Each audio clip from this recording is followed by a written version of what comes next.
Greetings, everyone. Pete Pardo here from Sea of Tranquility. Welcome to pick number 11 of my favorite 31 vocalists of all time, across all genres. Each and every day here this month, we're picking out our 31 favorite singers here in August.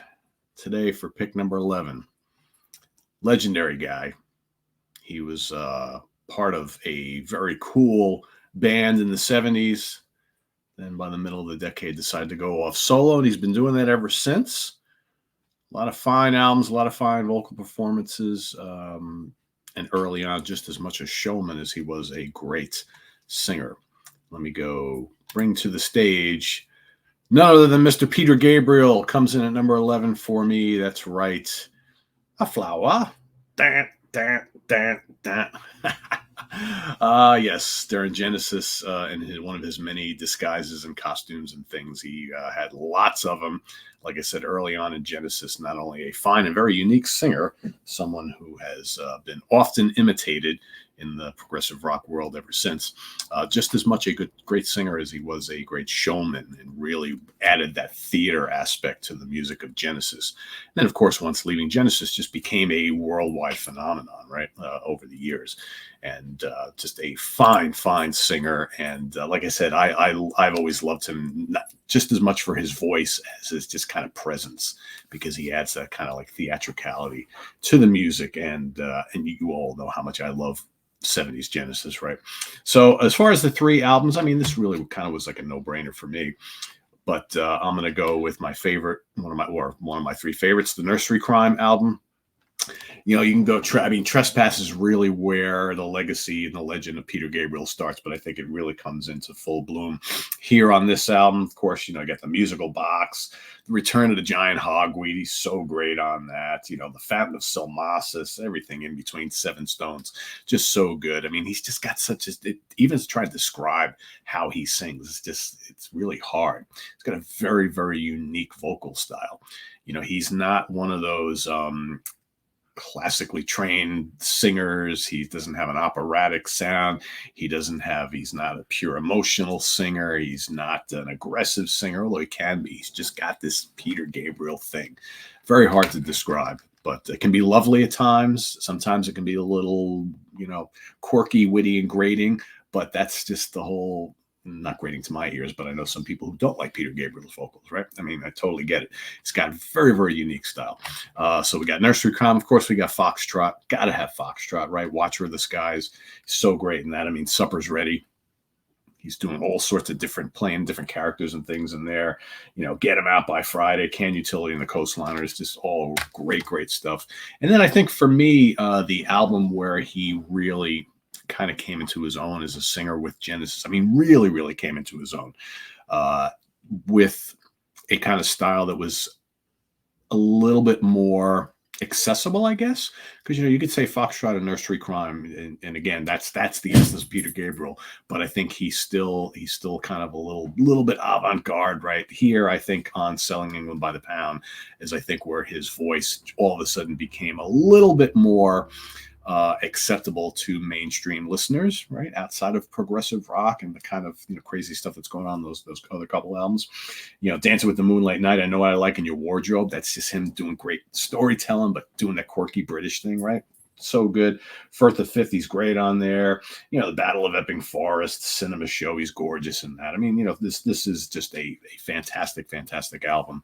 And I think really, if you want to get a little bit more accessible Peter Gabriel within Genesis, you have to go to this album, I think. So those are my three albums. As far as the favorite vocal performance, I mean, I struggled with this because there's so many good ones. I mean, I mentioned a whole bunch of great songs that I think are amazing musically as well as vocally from Gabriel. And, you have this great solo catalog too. I thought Red Rain, Salisbury Hill, right? I mean, those are great vocal performances from him. It's a lot of great songs in the solo catalog for sure.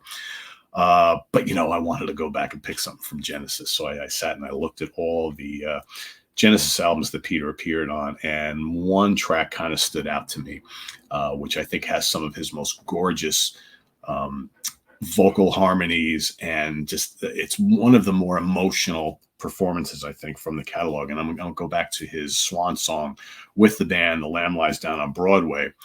and I'm going to go with Carpet Crawlers. To me, Carpet Crawlers is one of my favorite vocal performances from Peter. It's just so emotional. And, the song just kind of like drifts along, and Peter goes with it, and he gets more and more emotional, starts, got to get in to get out. So good. So good. And I will give full credit to Phil Collins, because Phil also did a tremendous job on the Carpet Crawlers after Peter left, and really made it one of his trademark performances right in the early part of the catalog. So, Carpet Crawlers is my favorite song, and my three favorite, that's my favorite vocal performance from Peter Gabriel. And I'm going to go with these three classic albums in a row. Nursery Crime, Foxtrot, and Selling England by the Pound as my three favorite albums featuring the vocals of Peter Gabriel. And just magical stuff. Such a great singer. Such an iconic singer. And again, there's other singers who have the more kind of classic sounding voice, but Peter's just so unique. And he brings all these other things to the table that I think make him extra special for me. That's why he had to rank pretty high up on this list. So that's my pick for today. We bring him back to the stage. Peter Gabriel in costume here. It's probably from 1972 or so, 73, something like that. Peter Gabriel, Genesis solo artist, my number 11. Let us know what you think of Peter down in the comments below, as well as your pick for today. Pick number 11. We will move into the top 10 tomorrow. My number 10 will be here tomorrow morning at 9 a.m. Eastern Standard Time, each and every day, right? So we'll do that, and we'll finish out the month before we move into, we're going to do a very similar thing with guitar players. We're going to start September 1st with my favorite guitar players of all time, my three favorite albums featuring their skills, and, of course, that one song that has my favorite guitar solo from that particular performer, right? But like I said, we can be a little lenient with the rules here. So if you don't want to pick solo, maybe you want to just pick your favorite song that features their guitar playing in general. It could be riffs, the chords, solos, whatever you want to do. But it's, the song has got to have something in it that goes back to the guitar that's your absolutely favorite moment or moments from that particular player. So that's what's happening in September. Visit us on the web at www.seatranquility.org. We're on Facebook, we're on YouTube, all together all the damn time. Please subscribe if you haven't already, and click on that notification bell so you get alerted of all our content as a post. And please do hit the like button before you leave. Also, down below, got the links to our Ko-Fi page for channel donations, our merch page, and our Cameo page. Thank you in advance for all your support there, and we'll see you soon here with more stuff. We got a pretty busy What's Hot with Sea Tranquility Day. Lots of new album reviews, so please don't miss any of them. Like I said, they're only 4 to 6 minutes long, most of these. So hopefully you have time in your day to kind of go watch and listen and hear me describe some of these albums. Some of them might be something you might be interested in picking up yourself or going and checking out. And it might be your new favorite album of the year, right? You never know. So trying to get caught up. So should have a whole bunch of them here for you today. And of course, tomorrow's the Monsters Den. Friday morning at the Funhouse with Martin Popoff coming up on Friday. We'll be finishing up our favorite guitar riff series. We're going to tackle the 90s. That's coming up on Friday. The Professor's Picks also Friday afternoon. Saturday, the UK Connection. And Sunday, I will be ranking the albums of American thrash legends Anthrax. So that's coming up on Sunday. So till then, I'm Pete Pardo. Thanks for watching, everybody. See you soon. Bye-bye.